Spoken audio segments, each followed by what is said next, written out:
মন্ত্রণালয়ের দায়িত্ব পাওয়ার পর প্রথমেই এসেছি চট্টগ্রামে, বিকজ যে মন্ত্রণালয়গুলির দায়িত্বে আমি আছি তার মেগা কর্মযোগ্য আছে চট্টগ্রামে, আছে বন্দরে, সড়কে, রেলে, সব জায়গায় কিন্তু একটা আপনার উন্নয়ন কর্মকাণ্ড বিদ্যমান আছে, চলমান আছে এবং আগামীতে সেগুলি আরও ব্যাপকভাবে চলমান হবে। তো যার ফলে আজকে গতকালকেও দেখেছি বেশ কিছু জায়গা, আজকেও দেখলাম পোর্টের বিশেষ করে কীভাবে পোর্ট ফাংশন করে, আমাদের যে চাহিদা রয়েছে, যে সম্ভাবনা আছে, সেইভাবে আমরা এগোতে পারছি কি না, কতটা পরিবর্তন হলো, কত পরিবর্তন আগামীতে করা সম্ভব, প্রতিবন্ধকতা কোথায়, সম্ভাবনা কোথায় আছে। বেশ কিছু পিপিপি পদ্ধতিতে প্রজেক্ট শুরু হবে, আবার ল্যান্ড লর্ড মেথড যেটা, সেভাবেও আমাদের কিছু ভালো প্রস্তাবনা আছে আন্তর্জাতিক পর্যায় থেকে, যারা অভিজ্ঞ, যারা কাজ করতে চান, বিনিয়োগ করতে চান, আমাদের এই উন্নয়নে সহযোগী হতে চান। চট্টগ্রাম পোর্ট, কন্টেনার টার্মিনাল যেগুলি আছে সেইগুলিকে আরও কিভাবে ফাংশন করানো যায়, আমদানি রপ্তানি বাণিজ্য আরও কিভাবে বাড়ানো যায়, ব্যয় কমানো যায়, অল্প সময়ে করা যায়, সেই ব্যাপারগুলিতে আমরা সরজমিনে দেখলাম, জানলাম। আমি আশা করছি অনেকটা এরকম যে চট্টগ্রাম পোর্ট সময়ের সাথে যেভাবে বিকশিত হওয়ার প্রয়োজন ছিল, সক্ষমতা অর্জন করার প্রয়োজন ছিল, সেটা করেছে। আবার আরও বেশি করার সুযোগও আছে যদি আমরা একটু সমন্বিতভাবে ফাংশন করতে পারি। তো সেটা আমাদের সরকারের অঙ্গীকার, বর্তমান প্রধানমন্ত্রীর অঙ্গীকার, যে আমরা অর্থনৈতিক প্রবৃদ্ধি চাই, সমৃদ্ধি চাই, যেখানে অর্থনীতি বিকশিত হওয়া সম্ভব, যে সমস্ত সেক্টর থেকে তার সর্বাধিক ব্যবহার নিশ্চিত করতে চাই দেশের স্বার্থে, জনগণের স্বার্থে। সেই জন্য এগুলি ভিজিট আমি মনে করছি একটা সফল ভিজিট হয়েছে। কিছু সিদ্ধান্ত এখানে আমরা প্রাথমিকভাবে নিতে সক্ষম হয়েছি, আর বেশ কিছু সিদ্ধান্ত আছে সেটা ঢাকায় গিয়ে আন্তঃমন্ত্রণালয় বৈঠক অথবা ধরেন প্রধানমন্ত্রীর কনসার্ন নিয়ে বাস্তবায়ন করতে হবে। তো সেটাই ছিল আজকে শেষ দিন, গতকালকে আজকে মনে হয় আমরা 5টা পর্যন্ত আছি এখানে। সর্বশেষ স্টেক হোল্ডার যারা আছে তাদের সাথে একটা মিটিং আছে। বেশ কিছু সমস্যা ইতিমধ্যে আমরা জেনেছি, চিহ্নিত করেছি, সমাধান করার উপায়টা বের করা যাবে বিধায় নিশ্চিত হয়েছি। এটাই হচ্ছে আপনাদের জন্য আমার বক্তব্য এবং আমার আশা আপনারা, আমি প্রায় বলি এটা, মিডিয়ার গণমাধ্যম যেহেতু একটা রাষ্ট্রের চতুর্থ অঙ্গ, তারা জানবে এবং তারাও পাশে থাকবে, তারা শুধরে দেবে, তারা সম্ভাবনায় দেখবে, সম্ভাবনা নিয়ে বেশি জাগ্রত হবে, সমস্যা যেটা আছে সেটাও সমাধানের জন্য পথ দেখাবে। আপনারা সবাই আসছেন, আপনাদেরকে ধন্যবাদ।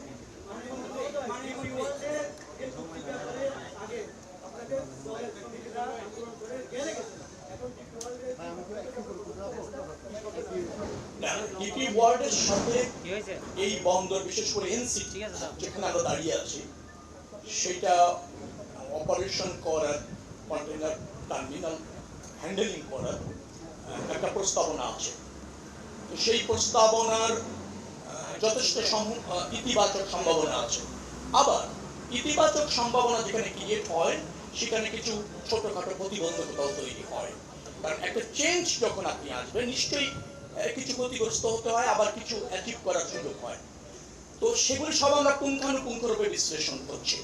শ্রমিকরা আন্দোলন করেছিল, নিশ্চয়ই তাদের কিছু দাবি আছে, তাদের কিছু ন্যায্যতা আছে, সেটা তারা নিশ্চিত হতে চায়।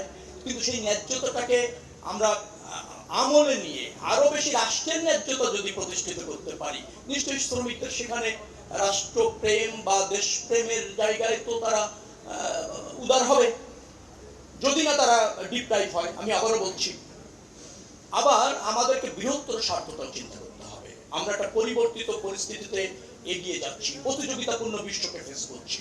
আমাদের সম্ভাবনা গুলিকে যদি কাজে লাগাতে চাই, ডেফিনেটলি অন্যদেরকেও, যারা বিনিয়োগ করবে তাদের কিছু রাইট রয়েছে, সেখানে একটা প্রতিযোগিতা আছে আন্তর্জাতিক পর্যায়ে। ভিয়েতনাম যে সুবিধা দিচ্ছে, শ্রীলঙ্কা দিচ্ছে, ইন্ডিয়া দিচ্ছে, দিয়ে আবার তারা সুবিধা নিচ্ছে।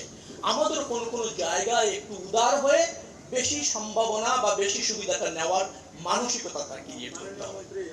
সেখানে আমি বলছি, সেই জায়গায় ডিপি ওয়ার্ল্ডের যে প্রস্তাবনার কথা আপনারা বলছেন, সেটা নিয়ে আমরা কাজ করছি। আমি আবারও বলতে চাই, দেশ এবং জনগণের সর্বাধিক স্বার্থ অক্ষুণ্ণ রেখেই আমরা অগ্রসর হব।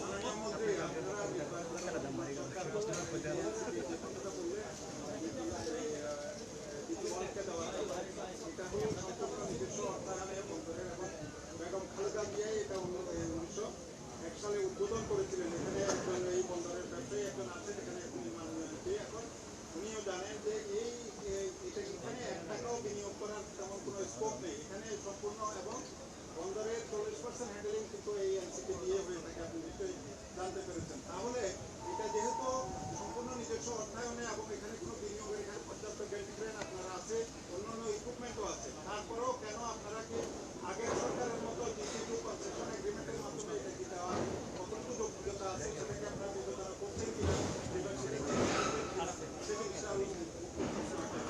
আচ্ছা প্লিজ আমি এটি বলিনি তারপর আপনি বলেন।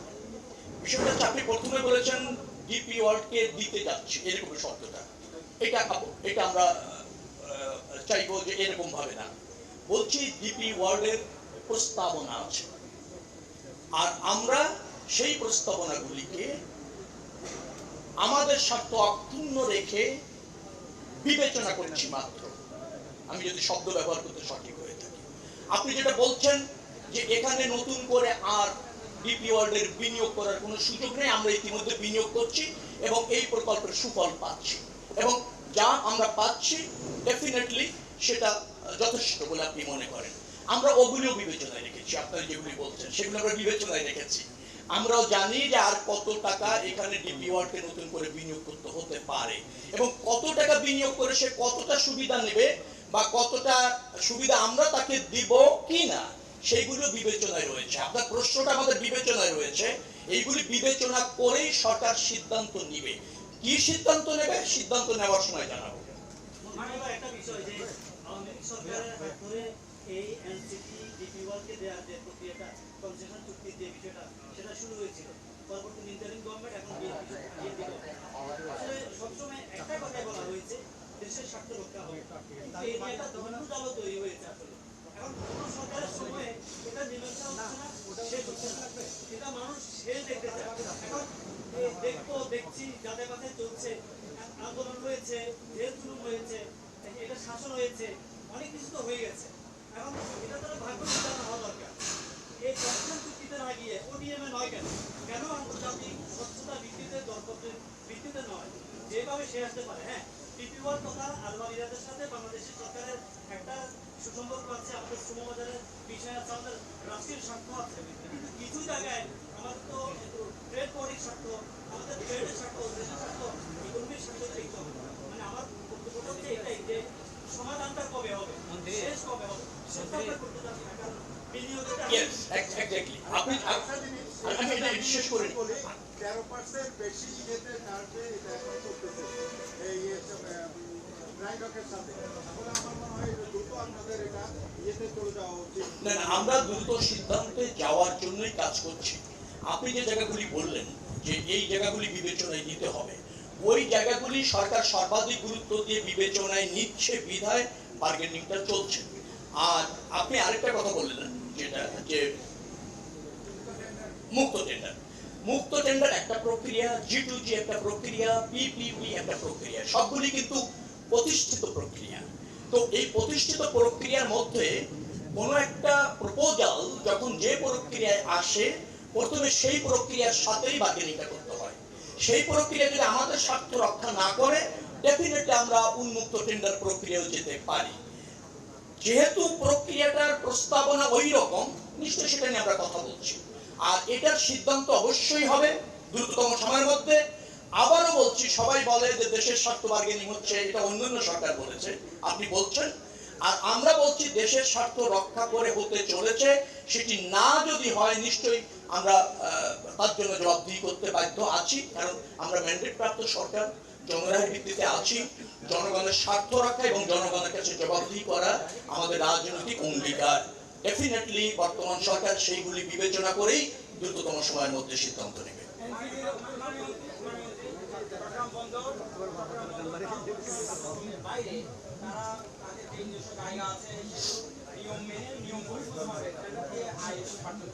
এই যে নিয়ম বহির্ভূতভাবে জায়গা টেন্ডার দেওয়া এই প্রক্রিয়াটা আসলে বন্ধ করবে কিনা বন্ধ আমরা ব্যবস্থা নেবে না, নিয়ম বহির্ভূত কোনো যদি এরকম জায়গা বরাদ্দ দিয়ে থাকে, আমি জানি না, আমার কাছে এই ধরনের কোনো অভিযোগ নেই।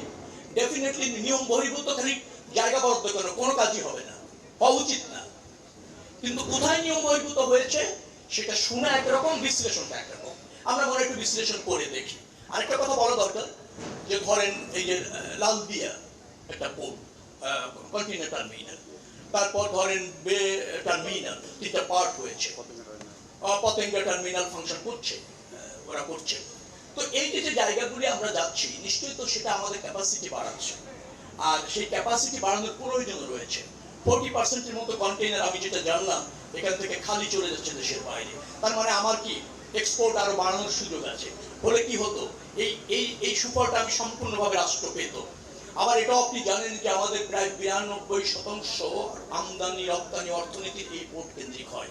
যেহেতু এই পোর্টটা খুবই সম্ভাবনাময়, আমি বলবো না, দৃশ্যমান অর্জন এই পোর্টের মাধ্যমে অর্থনীতিতে প্রতিষ্ঠিত করার এটা প্রমাণিত, যার ফলে এটার আমরা সর্বাধিক ব্যবহার চাই।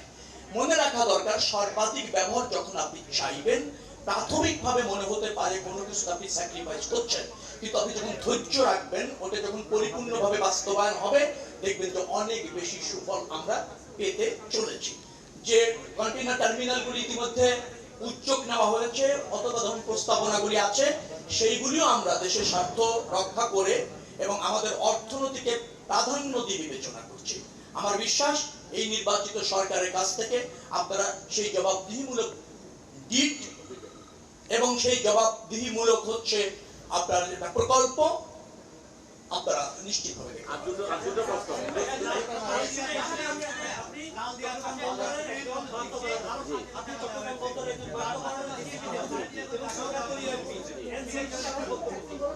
আমি যেহেতু সরকারি দলের এমপি, আমি যেহেতু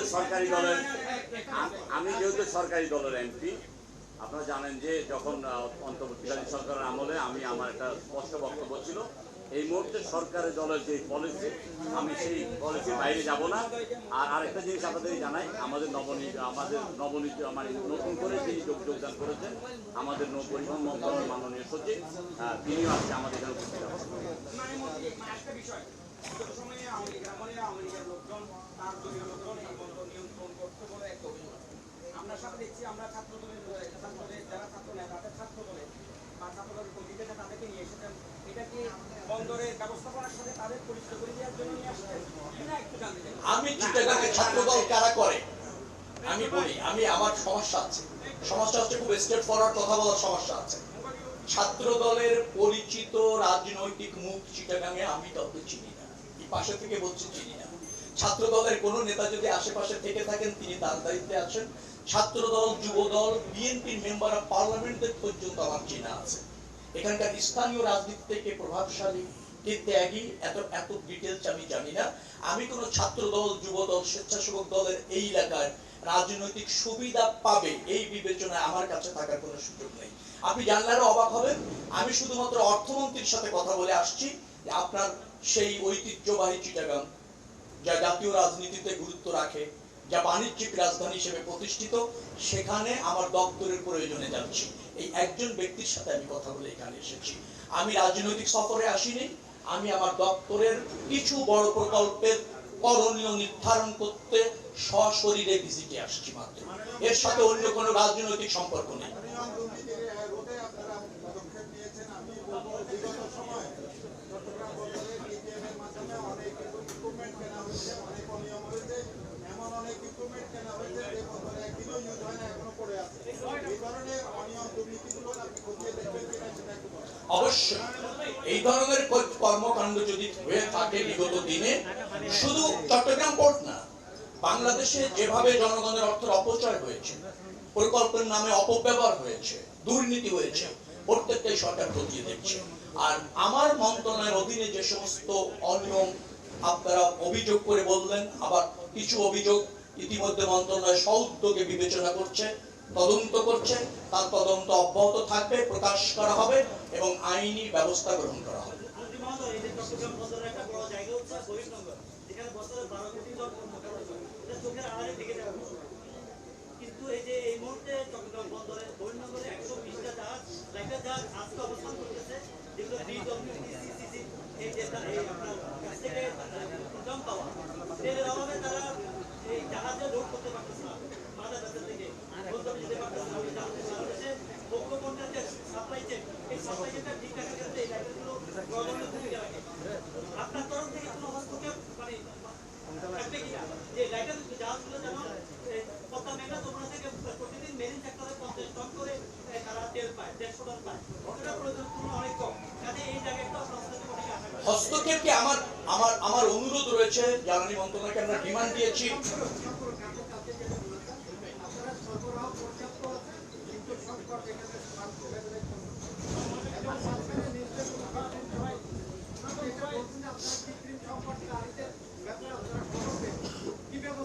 না না, অনেক জায়গায় তো তেল উদ্ধার হয়েছে, আমাদের আইনেও কিছু সমস্যা আছে। দেখবেন আমরা কোনো জায়গায় কয়েক লাখ লিটার তেল পেয়েছি, কিন্তু তাকে ফাইন করতে হয়েছে 50,000 টাকা। কারণ আমাদের ওই আইনে খুব বেশি ফাইন করার অ্যাকশন নেওয়ার সুযোগ নেই, আমরা আইন পরিবর্তন করতে চেয়েছি।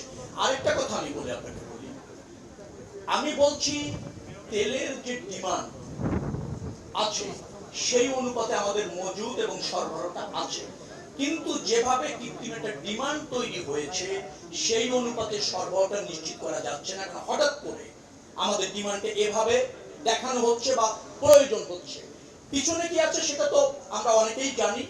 তো হঠাৎ করে ডিমান্ড এভাবে বেড়ে যাওয়ার কোনো কারণ আমরা দেখি না।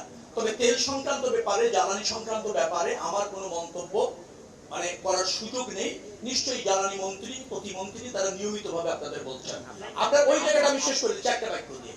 এই যে লাইটার জাহাজে বহির্নোঙরে পণ্য খালাস হচ্ছে, মনিটরিং হচ্ছে না, এই জন্যই তো আমরা এতগুলি যে টার্মিনাল করতে চাচ্ছি। কেন কন্টেইনার টার্মিনাল, যেখানে দেখবেন যে ওই ফ্যাসিলিটিস গুলি হলে বড় বড় জাহাজ এখানে চলে আসতে পারবে।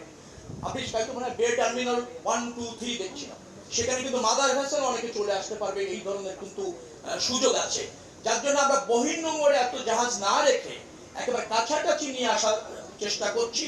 এই সমস্ত ডেভেলপমেন্টগুলি যদি পোর্টে হয়, বিশেষ করি, তাহলে দেখবেন যে বহির্নোঙরে জাহাজ কমছে, জাহাজগুলি এখানে চলে আসছে। এই যে লাইটার জাহাজ যেগুলো আপনি অনিয়ন্ত্রিতভাবে অনেক সময় থাকে, তাদেরও ফাংশন দেখবেন কমতে থাকবে। অল্প খরচে অল্প ব্যয়ে আমরা কন্টেইনার তখন আপনার হ্যান্ডেলিং করতে পারবো, অথবা করতে পারবো। আবার আসবে তো